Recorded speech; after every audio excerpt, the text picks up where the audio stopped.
ஒளியில்லா உலகத்தில் இசையாக நீயே மாறி காற்றில் வீசினாய், காதில் பேசினாய்.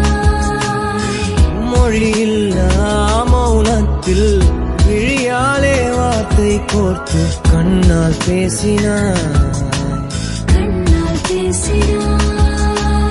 100 ஆண்டு உன்